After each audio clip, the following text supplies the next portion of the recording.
Meninos, bom dia. Tudo bem com vocês?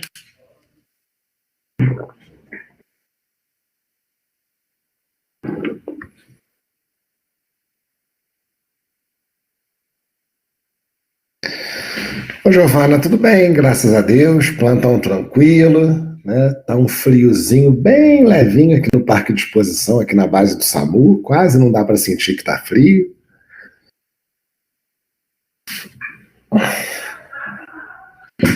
Nossa, aqui é foda.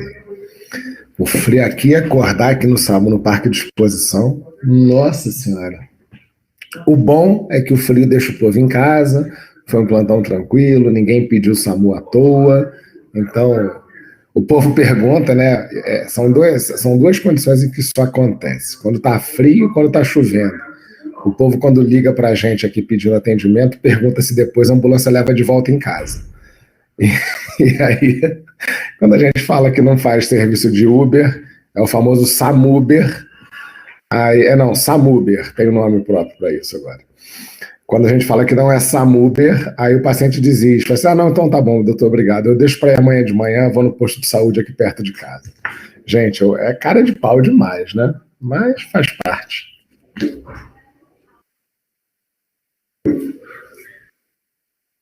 Não, quando tá chovendo, quando tá chovendo é ridículo. O paciente chegar a reclamar.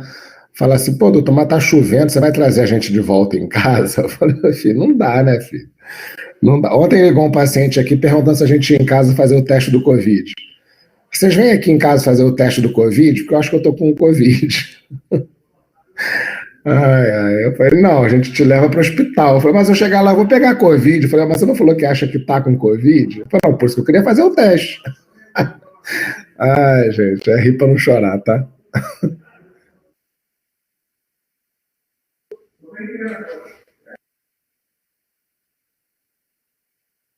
Vocês vão ver só, quem mandou. Já já vocês estão aqui também, provando um pouquinho disso.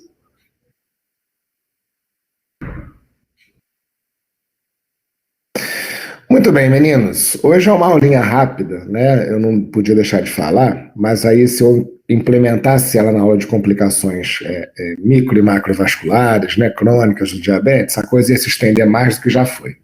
Então a gente sempre trata como um capítulo à parte a questão do pé diabético, né? O pé diabético, o mais importante hoje é você aprender a definir, é você aprender a identificar. Agora é uma das condições mais dramáticas que tem. Lá no Vilela a gente tem alguns pacientes que a gente acompanha e são pacientes que dão um certo trabalho, né? Principalmente porque acabam ficando um pouco sem assistência. Você tem que ter todo um cuidado com o curativo, tem que ter toda uma assistência multidisciplinar, não só da endocrinologia, mas da enfermagem, da cirurgia vascular. Então, é uma situação um pouco dramática, mas onde eu mais vejo vocês errarem é na identificação, né? É na definição do pé diabético para poder saber se realmente está acontecendo ou não. Mas que, infelizmente, quando complica, né, a perda produtiva, né, a incapacidade do paciente é muito grande, e, obviamente, não só a perda produtiva econômica, mas emocional, física, né, como a gente vai ver, pela complicação mais comum do pé diabético. Graças a Deus, a gente vê hoje em dia, mas não tão frequente quanto antigamente. Eu não sei se devido ao acesso à própria informação e a pessoa sabe o que está acontecendo com ela em termos de acesso, né, de procurar na internet, as pessoas ao redor também mais informadas acabam orientando determinados pacientes melhor. Graças a Deus a gente vê, mas vê bem menos do que a gente via. E hoje eu costumo até dizer para o próprio paciente que evoluir com uma complicação dessa, hoje em dia, particularmente teria que ser o cúmulo do desleixo, vamos dizer assim, né? Claro que depende de você também ser bem acompanhado, do endócrino saber identificar alguns fatores de risco para que isso desenvolva, mas hoje, de uma forma geral, não só pelo pé diabético, hoje um paciente diabético ficar maltratado, né, em termos de exame laboratorial, mal controlado, realmente tem que ser uma coisa muito, muito séria, porque não falta assistência em si, né? O paciente do SUS, ele tem acesso à consulta, ele tem acesso aos exames, ele tem acesso ao glicosímetro, a fita, lanceta, seringa, retorno tudo, né? A metformina, a glibenclamida, a insulina, pode não ser os melhores medicamentos para o diabetes, mas falar que não tem como tratar, né, a ponto de o paciente sem tratamento adequado evoluir com uma complicação dessa, na prática a gente vê que rola um pouco de desleixo do próprio paciente, né? Os pacientes, a gente até hoje pega paciente no ambulatório dizendo que não tratam a doença porque não acreditam nela, não reconhecem ela, por conta da glicose estar alta e o paciente não sentir nada, ele mesmo fala assim, mas eu não sinto nada, doutor, minha glicose está 300 e eu não sinto nada. E o paciente, ele começa, e aí sim, por conta de um tratamento inadequado, ele começa a fazer uma confusão na cabeça dele, porque são pacientes que, eventualmente acompanhados pelo posto de saúde, né, vocês vão ver isso lá no ambulatório, acabam sendo vítimas, né, porque é vítima de tratamentos muito estranhos, muito mal feitos, com doses inadequadas, seja de antidiabético oral ou seja de insulina. E aí, com isso, óbvio, o paciente tem um risco de maior hipoglicemia. E aí, o que a gente ouve com frequência? Que o paciente ele acaba mudando o próprio tratamento, porque na eventualidade de uma hipoglicemia, e a hipoglicemia acaba sendo mais sintomática do que a hiperglicemia, ele fala, doutor, não sinto nada, mal eu passo quando a minha glicose está 80. E aí por isso que eu diminuí tal remédio, eu diminuí a dose da insulina, porque quando a minha glicose está 200, 300, eu não sinto nada. Quando ela está baixa que eu sinto. Ou seja, são tantas confusões que, entre aspas, obrigam o paciente a ficar com glicoses mais altas, que aí sim você vai ter todas essas consequências que a gente vem discutindo desde a aula passada. Mas tem que ser um misto, né, de mal informação, de desinformação, de falta de assistência, de erro terapêutico, erro diagnóstico. E aí, nesse contexto, o pé diabético acaba sendo uma consequência, óbvio, né, do diabetes mal controlado, pelo tempo de diabetes. Ele é uma consequência final de todas as complicações que a gente viu na aula passada. Então, para você evoluir com o pé diabético, você tem que ter a neuropatia diabética, a vasculopatia diabética, a doença arterial periférica. Você tem que ter, ele é como se fosse uma sequela final de todos esses problemas juntos. Então, está muito inserido nessa questão do tratamento adequado, da identificação precoce e algumas outras coisas que a gente vai ver aqui na aula de hoje. Essa questão do diabético é uma coisa tão séria, né? Não só ela, mas como a própria complicação micro e macrovascular, em tudo aquilo que a gente discutiu na aula passada, que a gente costuma dizer, né, tem um jargão da endocrinologia, de que o paciente diabético ele teria que ser cumprimentado pelo pé. Então, se você tem um paciente diabético que chega no seu consultório, ele teria que ser cumprimentado pelo pé. Você pegar o pé dele e cumprimentá-lo, né? Por quê? Isso é um exagero, mas é para já dar de cara a importância da avaliação das extremidades que refletem todas essas complicações, né? Vasculares, neuropáticas, vasculopáticas, porque você ali vai ter essa representação, né? Deixa eu só ver o que é hiperglicemia alta, 300 com... O que é remêmio? Remédio? Então tá. Com remédio para controlar. Vamos melhorar esse termo, né? Remédio para controlar. Com hipoglicemiante, né? Ele pode ter hipoglicemia? Claro, claro. Né? Depende da dose, depende da escolha. Todo hipoglicemiante ou os anti-hiperglicemiantes. Vamos lá, vamos ver se... não, se bem que a gente não falou de tratamento, não falou? Não, então tá bom. Então, Juliana, desculpa, não vou pegar tanto no seu pé, não.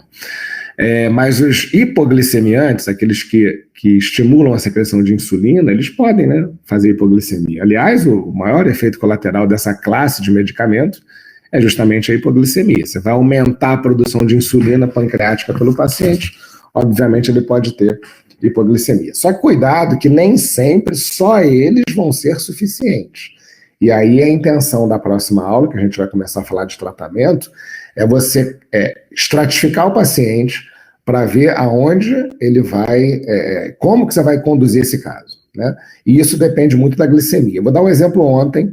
Ontem eu atendi um paciente pela primeira vez no consultório, um paciente sem queixas, diabético desde o final do ano passado, descobriu fazendo um check-up lá, normal, de rotina, e que a glicose estava alta. E aí, com a glicose alta, em torno de 180, 190, um médico lá passou para ele metformina. um comprimido 2 vezes por dia. Aí a glicose foi subindo e o médico que avaliou ele simplesmente não mudou absolutamente nada. E aí a glicose dele foi subindo, a ponto de nas últimas semanas, num dia ele acordar com 200 e pouco, na outra semana acordar com 300 e pouco, e aí agora, por último, né, nesse final de semana, a glicemia dele deu 400 e alguma coisa, e aí a filha dele, apavorada, ligou para um médico conhecido que pediu para que ela levasse logo ele no endocrinologista, porque ele praticamente não estava sendo tratado. A metformina tem suas limitações, né, e pela complicação lá de glicemia não ia dar conta. E ontem ele chegou no consultório com uma glicemia que no aparelho, lá na hora que eu medi, deu HI. HI quer dizer high no aparelho, lá no glicosímetro, e são glicemias acima de 600. Elas extrapolam o limite máximo do aparelho de medir a glicose. E deu 600, deu HI. Né? Então você vê que é uma extremamente alto, tem risco de fazer o estado hiperosmolar, lembra da complicação que a gente discutiu na aula lá, de complicações agudas do diabetes, né? A cetoacidose é mais comum no DM1, o estado hiperosmolar é mais comum no DM2, e com glicemia geralmente acima de 600. E aí esse paciente, por exemplo, não adianta você querer tratar agora com remédio via oral, com antidiabético oral, não adianta. Não adianta mandar ele para casa e tomar qualquer outro remédio além da metformina que ele já estava usando, que não vai controlar. São pacientes que têm que ir para o hospital, têm que hidratar, têm que fazer insulinoterapia lá para baixar. Se o paciente está assintomático, não é um estado hiperosmolar. Esse paciente estava com uma hiperglicemia severa. Mas não dá para tratar com antidiabético oral em casa. Então vai depender muito da condição clínica em que você pega esse paciente, e é o que a gente vai aprender na próxima aula. Mas, a princípio, dependendo, por exemplo, a 300, se você errar a mão, em casa esse paciente pode ter hipoglicemia sem problema nenhum, beleza? Bom, então quando a gente cumprimenta o paciente pelo pé, você já tem uma noção de algumas alterações que a gente aprendeu na aula passada, né? Alterações da temperatura, da sensibilidade tátil, alterações da própria hidratação, a presença de lesões prévias, né, alguns traumas que o paciente possa ter. Então, por isso que a gente usa esse jargão, mas ele faz todo sentido justamente para prevenir esse tipo de problema. E aí, lesões tão simples quanto uma chamada intertrigo, que a gente pega, essas lesões ulceradas entre os dedos, já são indícios de que você pode estar tendo algum comprometimento, até na própria hidratação do pé. Lembra que eu falei para vocês que uma das formas de apresentação da neuropatia é o ressecamento da pele. Por quê? Porque você compromete a inervação da glândula sudorípara. E aí, com isso, a pele fica pouco hidratada, fica uma pele mais ressecada, mais rachável, vamos dizer assim, mais passível de trauma, porque ela não tem realmente elasticidade mais saudável, e você começa a ter a chance de abrir lesões. Então, quando a gente avalia, a gente procura qualquer tipo de lesão. Né, vocês vão ver aqui que a atrofia do próprio dedo, a forma anatômica, né, alterações anatômicas na configuração do pé, tudo isso pode ser indício de neuropatia e vasculopatia avançada e que eventualmente vai evoluir com o pé diabético. Beleza?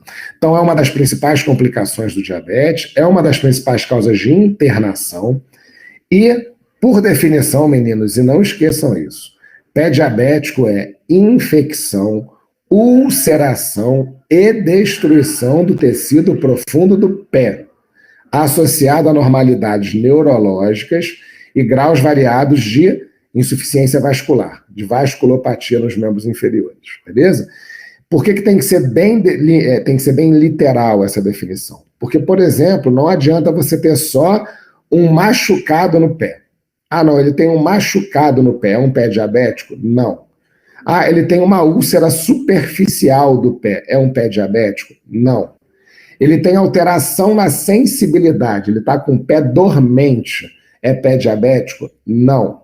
Pé diabético é uma infecção, ulceração e destruição dos tecidos profundos dos pés.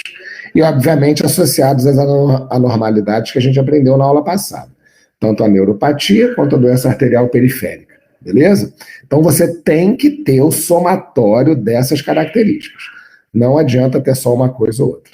Beleza? Então, tá aqui Um exemplo, você tem uma infecção, uma ulceração e um acometimento dos tecidos profundos dos pés, porque não está superficial essa bola. Tudo bem que está até uma úlcerazinha, com alguns sinais, inclusive, de cicatrização. Mas é um exemplo típico de lesão cutânea nos pés, que por definição, aqui só faltou ter pus, né? E aí, como o machucado está limpo, mas é a lesão mais típica, característica de pé diabético. E, obviamente, quando você vai avaliar esse pé, você vai encontrar alterações na sensibilidade neurológica e na circulação periférica. Beleza? Obrigatoriamente tem que ser a soma de todas essas lesões, de todas essas características. Então, por exemplo, quando a gente pega um pé desse aqui, isso aqui é um pé diabético? Não, não é um pé diabético. Mas a gente costuma dizer que é um pé potencialmente diabético. Por quê? Já tem toda uma desidratação, você vê a pele ressecada, você vê a pele rachada, você tem uma alteração na configuração dos dedos, a gente vai aprender o que é isso. Você tem pontos muito passíveis de ulceração, em que você está tendo atrito. Você vê aqui, ó, por exemplo, nessa casquinha aqui, provavelmente é uma área de atrito dentro do sapato. Você vê aqui na frente é uma área de atrito no sapato ou no próprio chão. Então você tem alterações anatômicas e funcionais que potencialmente podem evoluir com um pé diabético. Mas ele não é um pé diabético. Por quê? Você não está vendo nem uma infecção, nem uma ulceração e nem um acometimento dos tecidos profundos dos pés. Você pode ter uma dormência nesse pé, mas se não tem infecção, ulceração e destruição, não é pé diabético. Beleza? Esse aqui é um pé diabético. Então, Patrícia, infelizmente, quando a gente pega, e é até por desinformação do próprio paciente de quem o trata, acaba evoluindo com isso. Mas se você atende e avalia esse paciente direito, e tenha certeza que quando você fizer isso, você vai ouvir do próprio paciente que nunca nenhum endócrino encostou no pé dele, isso é um absurdo, você vai prevenir esse tipo de coisa. Né? Então tá aqui, ó, uma ulceração, uma infecção e uma destruição dos tecidos profundos dos pés. Você vê que da mesma forma existe uma alteração anatômica na configuração dos dedos, um ressecamento da pele, tudo isso faz parte. Né? É difícil, Patrícia, é difícil. Quando você pega complicado, o risco de alteração, vocês vão ver aqui, chega a 85%. 85% dos pacientes com alguma úlcera de pé diabético vai amputar o pé, porque você vai ter uma dificuldade muito grande de cicatrização por conta das alterações prévias que a gente aprendeu a avaliar na aula passada. Se você tem uma arteriopatia, uma vasculopatia diabética, não chega célula de cicatrização lá, não chega célula de defesa, não chega oxigênio, não chega nada. Então, toda aquela questão envolvida na cicatrização, na reparação tecidual, fica comprometida. Né? E aí o acompanhamento desses pacientes é muito complexo. Né? Para você, Patrícia, que é da área, você sabe melhor do que eu que você tem áreas de especialização da enfermagem nessa parte. Né? Você tem toda uma área própria aí de cuidado de feridas e principalmente de pé diabético. Né? Aqui em Barbacena tem um, que é o Raposo, ele atende inclusive lá perto da faculdade, ele é referência, ele é um cara que sabe lidar com pé diabético maravilhosamente bem, faz uma série de exames funcionais que eu particularmente faço no meu consultório, mas ele como enfermeiro faz maravilhosamente bem, então assim, é uma coisa muito bacana quando é bem conduzida. Quando é mal conduzida, você vai ter casos tão dramáticos quanto os que a gente vai ver aqui hoje, beleza? Então você vê que é extremamente prevalente, até na questão da internação, que é o que acaba evoluindo mal. Então você vê aqui, ó, um paciente que já tinha uma amputação prévia, tá aqui vocês estão vendo toda uma dificuldade, óbvio, uma amputação bem grave, e que evoluiu com outra isquemia crítica de membros, né, de dedos, e também acabou evoluindo com uma outra fase de amputação.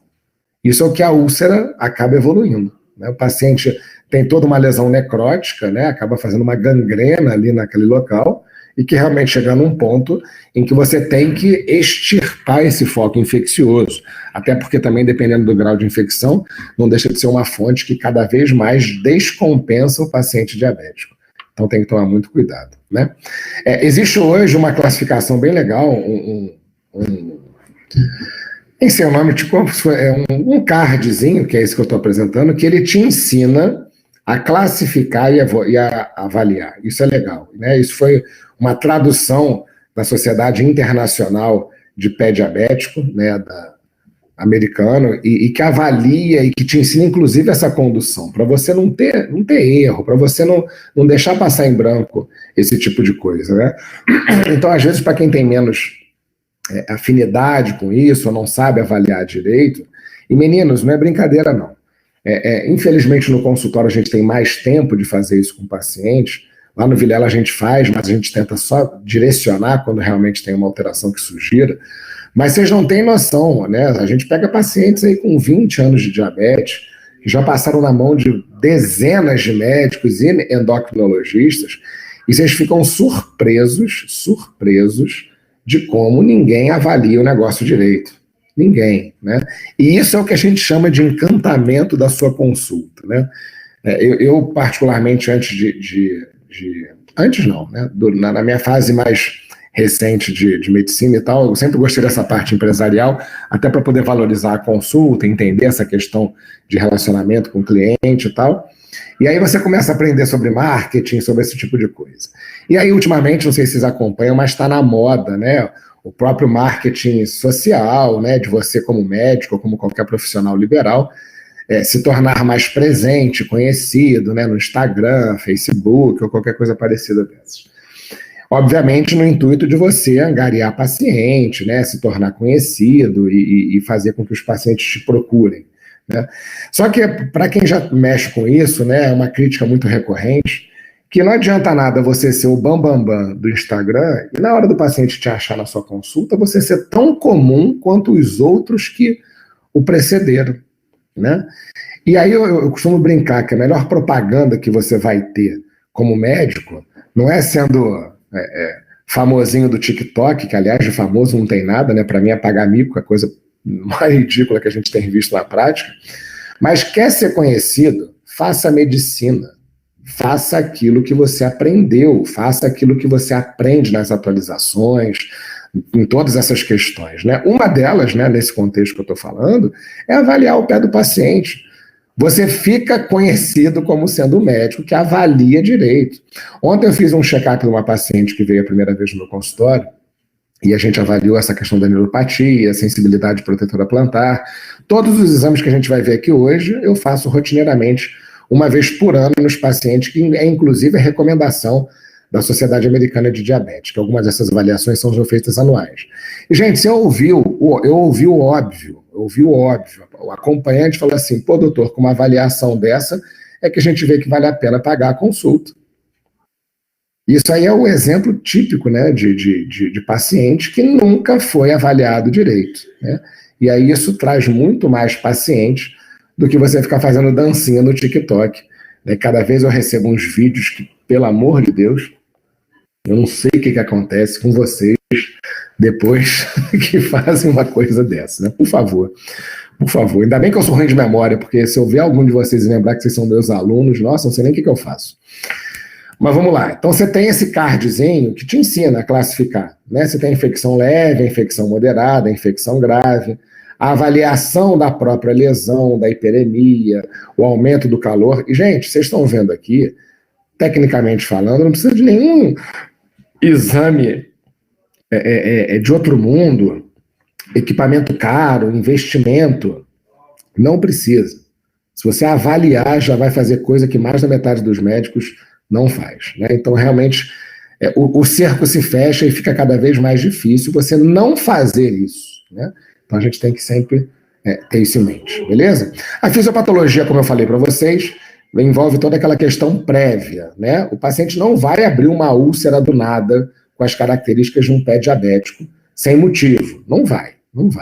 Até porque a gente não pode confundir com trauma eventual. O paciente pode não ter nenhuma dessas alterações prévias e machucar o pé. Ponto. Não quer dizer que seja necessariamente pé diabético, tá? Então, na fisiopatologia, você tem que ter a neuropatia. Essa neuropatia, para evoluir com o pé diabético, ela vai além dessa questão sensitiva, vamos dizer assim. Né? Essa neuropatia, ela limita a mobilidade articular, ela muda a pisada do paciente e você começa a ter áreas de maior pressão plantar. Ou seja, o paciente ele vai pisar errado com o pé e ele vai acabar pressionando áreas dos pés que não foram feitas para aguentar pressão. E, eventualmente, isso vai evoluir com trauma, beleza?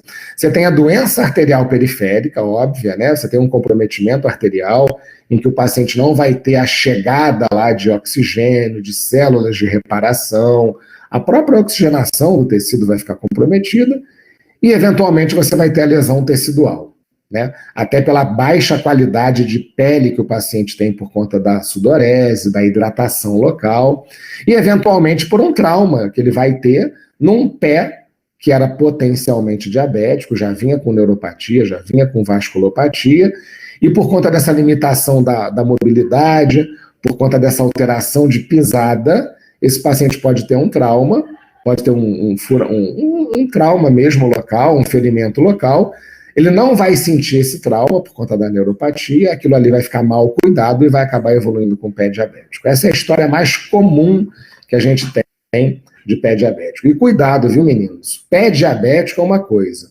Úlcera diabética por circulação, por doença arterial periférica, é outra. Então você tem características típicas que te ajudam a diferenciar nessas lesões, beleza? Que a gente vai aprender um pouco mais para frente. Então, fisiopatologicamente, você vai ter a neuropatia, você vai ter uma deformidade dos pés. Não sei se vocês lembram, mas lá naquele começo de aula de complicações crônicas, a gente viu lá que a hiperglicemia ela chega a alterar a matriz de colágeno, e obviamente você tem colágeno nas articulações, e aí você pode comprometer a estrutura anatômica dos pés. Então a neuropatia leva a uma deformidade dos pés, isso facilita a ocorrência de traumas leves, e esse trauma pode complicar por infecção e a própria doença arterial periférica, que não vai dar um aporte circulatório sanguíneo local. E aí, eventualmente, você vai evoluir com a úlcera, e essa úlcera, 85% dos casos, vão evoluir com a amputação. Beleza?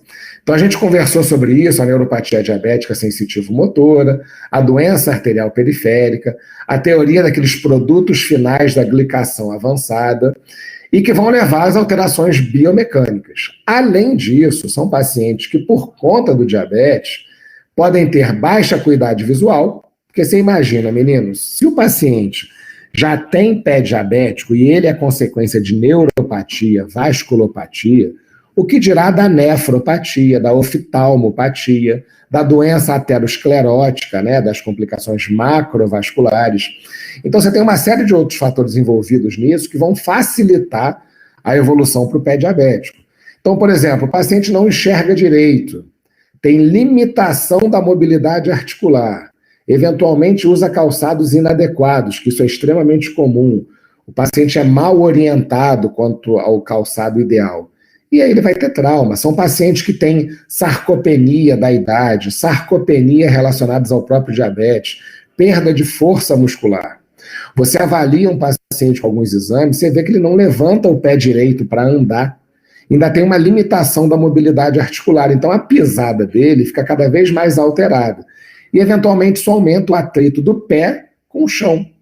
E aí, se você pega esse paciente que a gente é típico da nossa região aqui, de zona rural, que tem criação de gado, que trabalha no campo ainda, ou que faz um serviço caseiro bobo num quintal, e aí acaba machucando o pé porque pisa descalço, meninos, isso é a fórmula do fracasso. Isso vai dar zebra, isso vai virar um pé diabético. Mas você está vendo que não é à toa, você tem que ter toda uma complicação, toda uma desinformação, coisas que se perdem quando você falta na avaliação e que poderiam ser prevenidas quando você atende o paciente direito. Então, por exemplo, quando você tem um paciente usando um calçado inadequado, cada área dessa aqui que está sendo comprimida, apertada, vira uma área de atrito. E atrito gera trauma. E trauma num pé previamente doente, com neuropatia e vasculopatia, vai abrir ferida. Pronto. Você já está com um pé que vai evoluir com um pé diabético se você não fizer nada. Então você pega um pezinho desse aqui, de bailarina praticamente, um joanetezinho, uma deformidade. Olha a deformidade dos dedos. Olha os pontos de ulceração que esse paciente está tendo pelo calçado inadequado. Então, aqui é um ponto de trauma, aqui é um ponto de trauma, aqui é um ponto de trauma. E no calçado inadequado, olha a qualidade da unha, do canto de unha feito desse paciente. Tudo isso é foco de trauma. Só que vai ser um trauma num pé doente, com neuropatia, com vasculopatia, com tudo isso que a gente está falando repetidas vezes. Beleza? A neuropatia, obviamente, atrapalha a proteção. Você perde a sensibilidade dolorosa dos membros inferiores, o faz com que você, inclusive, tenha traumas e não os identifique. Você torna o pé mais vulnerável a esses traumas, né, porque você não vai ter. Inclusive, se altera a propriocepção do pé, tanto na mobilização, quanto na pisada, e quanto no trauma. Né? Igual falei para vocês, a gente pega paciente que chega no consultório com a sandália havaiana amarrada por trás. O paciente pega uma fitinha e ele amarra a sandália havaiana por trás do calcanhar dele. E aí, quando você vê isso, a gente pergunta, porque né, a gente sabe que é típico, você fala, vem cá, por que seu pé está amarrado, sua sandália está amarrada no seu pé? Você está esquecendo o chinelo quando você está andando? O paciente fala, doutor, pior que tô. Eu ando, quando eu olho para baixo, eu estou vendo um pé calçado e um pé descalçado. Olha só a alteração de sensibilidade que a neuropatia pode levar a ter. A ponto do paciente estar pisando com um pé calçado, o outro pé descalço e não perceber essa diferença sensitiva. Né? O que dirá para um trauma? Né? E aí você tem a alteração da marcha, soma isso a baixa acuidade visual, e aí o paciente vai machucar o pé e não vai ver, e vai evoluir com o que a gente está discutindo hoje. Né? Você tem, como eu falei, alterações do colágeno, você tem hiperqueratose, calosidades, lesões pré-ulcerativas, que são essas calosidades que eu mostrei para vocês, a limitação da mobilidade articular, gerando, no final das contas, deformidades. Né? É muito comum, nessa fase mais avançada, você ter dedos em garra ou dedos em martelo. E com isso, obviamente, você muda a pressão plantar do pé. Se o pé começa a deformar desse jeito, você vai ter maior pressão plantar no calcâneo, no antepé e nos dedos que estão deformados. Então é bem comum disso acontecer. Né? Aqui é um pé típico em garra. Olha como é que os dedos se retraem. Olha como é que você muda o ponto de apoio do pé.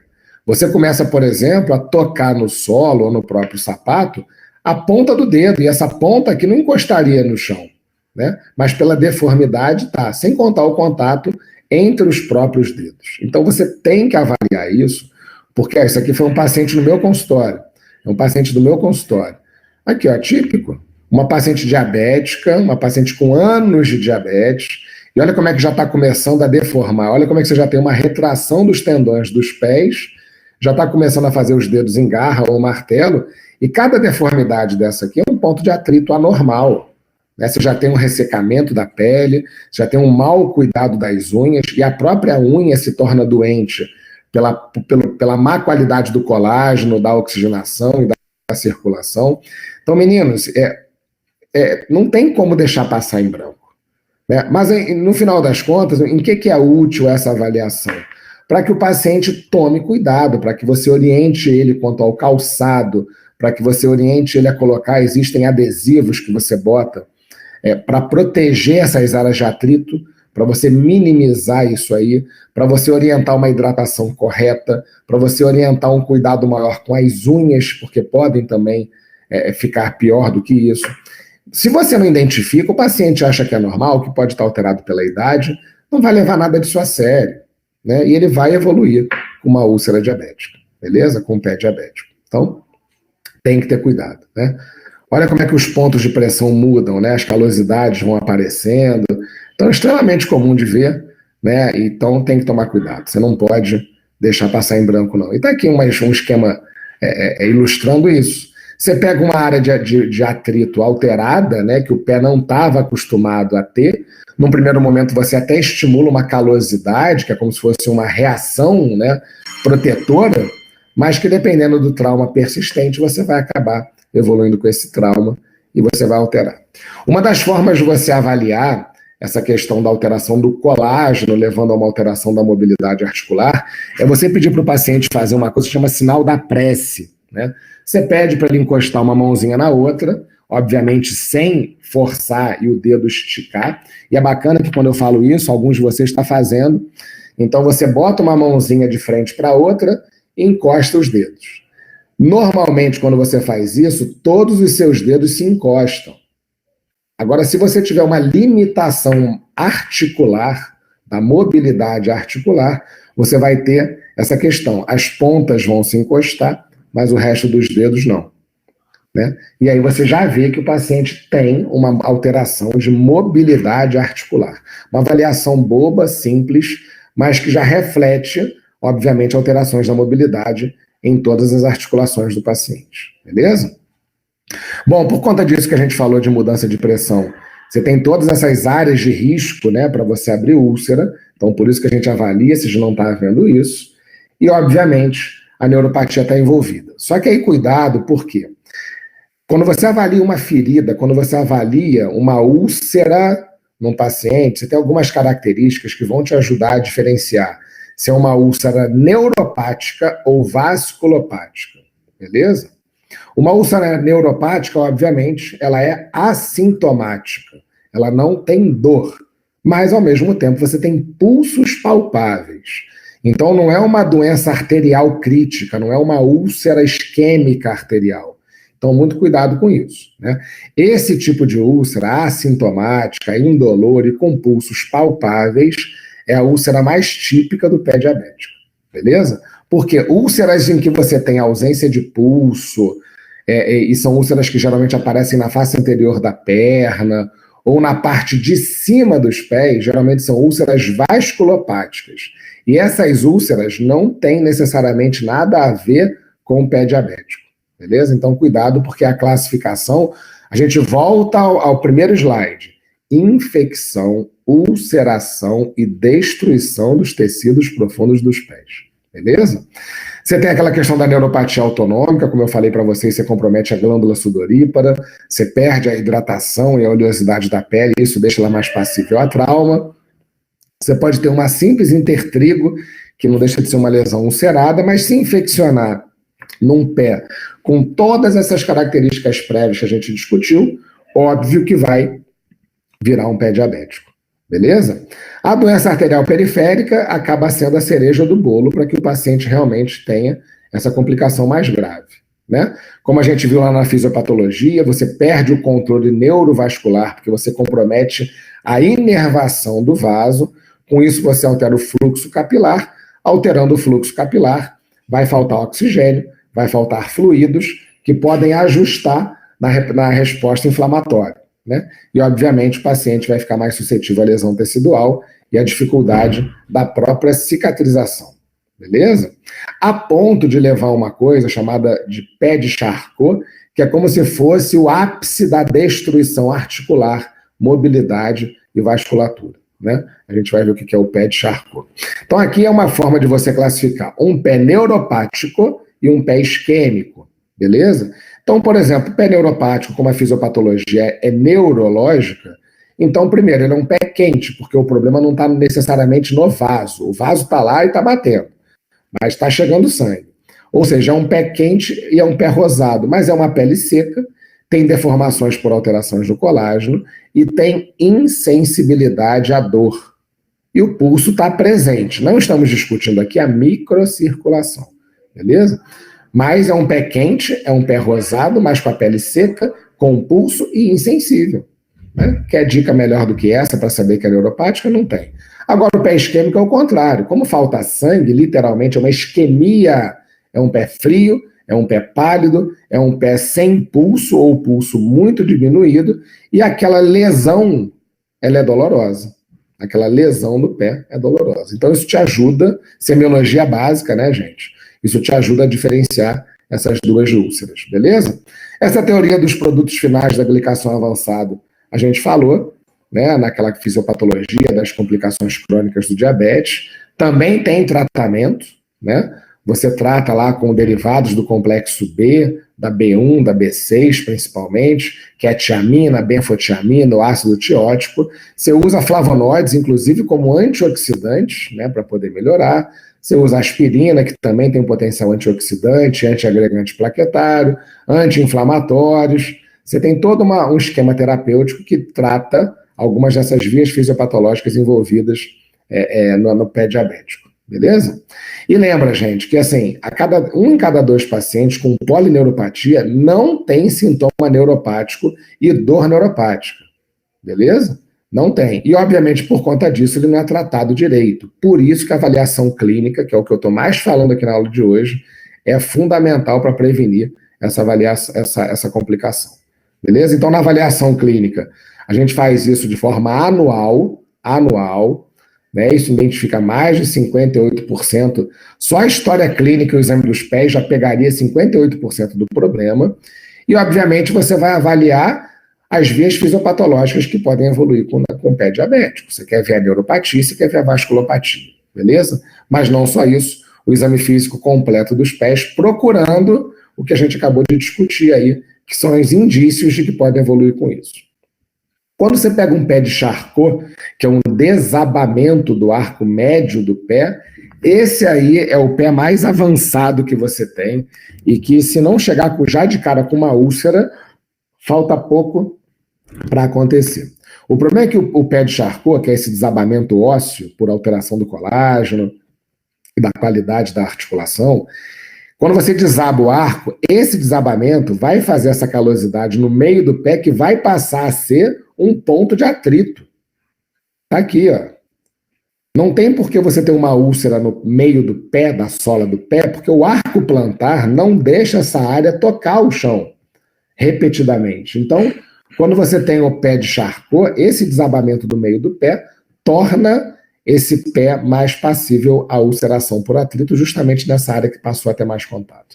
Você geralmente tem uma deformidade da própria articulação do tornozelo. Gente, isso aqui é assim, falando como leigo, você está esfarelando a articulação do tornozelo, a ponto do arco do pé desabar, né? E tudo isso também é consequência do diabetes. Bom, como é que a gente avalia isso? Né? Temos lá no Vilela esse equipamentozinho simples, mas que já fala muita coisa. É o biostesiômetro, ou estesiômetro, ou o monofilamento de nylon. Desse kit aqui, a gente só quer o laranjinha, que corresponde a 10 gramas de pressão. O que é isso aqui, gente? Isso aqui é um filamento de nylon que, quando você encosta no pé do paciente, você tem pontos preferenciais para encostar, e você encosta a ponta desse filamento de nylon e você comprime ele contra o pé. Obviamente, ele vai dar uma barriga, ele vai torcer. Quando ele torce, que ele fica assim curvadinho, é porque você acabou de imprimir naquele ponto 10 gramas de pressão. E você faz a avaliação se o paciente tem essa sensibilidade. Quando ele tem essa sensibilidade preservada, beleza. Quando ele não tem, não quer dizer que seja pé diabético. Ele perdeu uma coisa que a gente chama de sensibilidade protetora plantar, que é uma das características da neuropatia diabética. Beleza? Então, cuidado, porque, como eu falei para vocês no primeiro slide, pé diabético é infecção, ulceração e destruição no paciente com as alterações neuropáticas e vasculopáticas. Mas quando você avalia isso aqui e vê que ele não tem essa sensibilidade, como o próprio nome diz, sensibilidade protetora plantar, se ele não tem essa sensibilidade, obviamente ele está sendo mais sensível a traumas, porque ele não tem essa sensibilidade que a protegeria na planta dos pés dele. Beleza? Um exame bobo, tecnicamente fácil de fazer demais, e que, quando dá alterado, te dá a dica que já tem coisa acontecendo demais aí, e que é um paciente que tem que ter cuidado com os pés, que tem que ter um melhor controle glicêmico, e tudo isso para justamente evitar que evolua com a úlcera diabética, com o pé diabético. Beleza? Então, esses são os principais pontos. Você tem vários protocolos. Tem protocolos que não consideram 2 pontos aqui no arco plantar, é um ponto só. Não importa. Desde que você avalie alguns desses pontos aqui, já está fazendo muito, e isso dá dicas fundamentais em relação a essa sensibilidade protetora plantar. Outras formas de você avaliar a sensibilidade é com diapasão, em que você avalia a sensibilidade vibratória, né? E aí você você bota o diapasão para vibrar, encosta no ápice articular dele, né? Na ponta de um osso dele do pé. E pede para ele te avisar quando ele parar de sentir 100% da vibração. Obviamente, como você está segurando o martelo, você sabe quando acaba de vibrar e tem que coincidir também com a parada dele sentir essa vibração. E, meninos, na prática, é a alteração mais comum no paciente. O paciente, às vezes, não tem queixa nenhuma, mas a alteração na sensibilidade vibratória é uma das mais precoces, beleza? Resumindo, o diapasão está vibrando horrores e o paciente já não sente mais. E ele fala, ó, parou de vibrar. E você, como está segurando, você sabe que ainda está vibrando, beleza? Você pode avaliar com um palito, né? Um palito lá como se fosse um palito de dente, a gente chama de palito japonês. Ele tem uma ponta romba numa ponta e uma ponta mais aguda na outra. E aí você quer ver a sensibilidade mais profunda dos pés em relação principalmente à dor. São todas avaliações em que você visa identificar precocemente alterações na sensibilidade. Obviamente vão te direcionar para o diagnóstico de neuropatia, que é parte da fisiopatologia do pé diabético. A pressão plantar é uma coisa muito bacana de se fazer. Isso aqui é um dos modelos, né, de avaliação, em que você tem tipo uma massinha, né? Como se fosse uma massinha em que você pede para o paciente pisar, e ele vai deixar uma marca ali. E com isso você consegue ver se ele tem pontos de maior pressão na pisada, né? E obviamente isso te leva a prevenir, desde que você oriente o paciente a proteger essa área, com algumas solas especiais e tal. Então, gente, são todos exames bobos, né? Tá aqui mais um exame de pressão plantar. Esse exame aqui é mó barato. Esse exame aqui é uma caixa de acrílico vazada com espelho embaixo e uma iluminação indireta. Quando o paciente pisa nesse acrílico, você vê o reflexo da sola do pé dele no vidro aqui e você vê aonde que o pé está encostando lá. Isso, óbvio, é uma forma de avaliar a pisada do paciente, aonde ele está pisando com mais força e aonde não. E aonde ele pisa com mais força é uma área mais passível de trauma, beleza? Esse teste é o que a gente faz no consultório, que é mais simplesinho, mas é top. É como se fosse uma carimbada do pé do paciente. Ele pisa, óbvio, ele não suja o pé, ele pisa num filtro plástico, né, num filtro de papel, quer dizer, e depois a gente repercute isso numa outra folha. E aí você vê onde tem áreas de maior pressão, olha que interessante. Então, por exemplo, aqui, ó, nessas áreas mais escuras, é onde ele pisa com mais força. São áreas potenciais de lesão, porque você está tendo uma pressão plantar maior ali. Coisa boba, gente. E você não tem noção do quanto agrega valor à sua consulta, né? Obviamente temos aparelhos mais caros, né? Você tem o baropodômetro, né? Isso aqui é um dispositivo em que o paciente pisa e isso gera uma imagem de pressão na tela do computador. É o top dos exames, não serve só, obviamente, não serve só para avaliar a pisada nesse aspecto do pé diabético, ele avalia toda uma questão postural também, obviamente, fisioterápica, inclusive, mas só para vocês terem ideia de como tem recurso para você avaliar todo esse tipo de coisa, né? O índice tornozelo-braquial é a avaliação para a questão circulatória, né? A gente eu comentei com vocês, você pega lá, você vai medir a pressão do pé do paciente e dividir a pressão sistólica do pé pela pressão sistólica do braço. A gente usa um Doppler para isso, né? A gente não tem como botar um estetoscópio no pé do paciente, então você usa um Doppler para você chegar a um cálculo que chama índice tornozelo-braquial. E se esse cálculo tiver maior do que 0,91, é porque o paciente tem doença, se tiver abaixo de 0,91, esse paciente tem uma doença arterial periférica. Beleza? Então tá aqui. Isso aqui é um resumozinho, esse aqui é um chartzinho da Sociedade Americana de Diabetes, né, te falando para fazer o teste do monofilamento, o ITB. São cardzinhos, meninos, para poder protocolar, para facilitar a vida e obrigar o médico a lembrar dessas avaliações, né? E aí está aqui mais um, que é a segunda folha que a gente discutiu, daquela da Associação Internacional de Pé Diabético. Você tem isso na internet, se você botar isso aqui, aparece o desenho, aparece o arquivo em PDF para você imprimir, plastificar e ter no consultório, para te lembrar dessa avaliaçãozinha bem feita, beleza? Resumindo, meninos, avaliação para prevenção. O tratamento em si, quando a úlcera aparece, é complicado, né?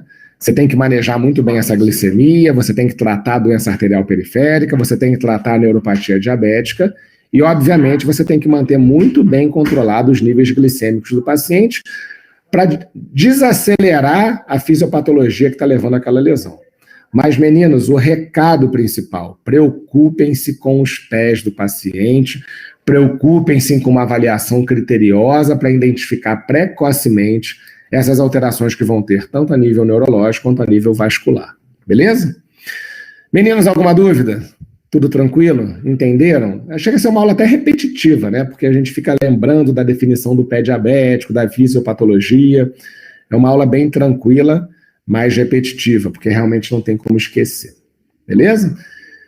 Bom, se está tudo bem, se está tudo sem dúvidas, muito obrigado pela presença de vocês. Façam uma ótima quarta-feira. Tenham um excelente dia, bons estudos, protejam-se. Beijos. Até semana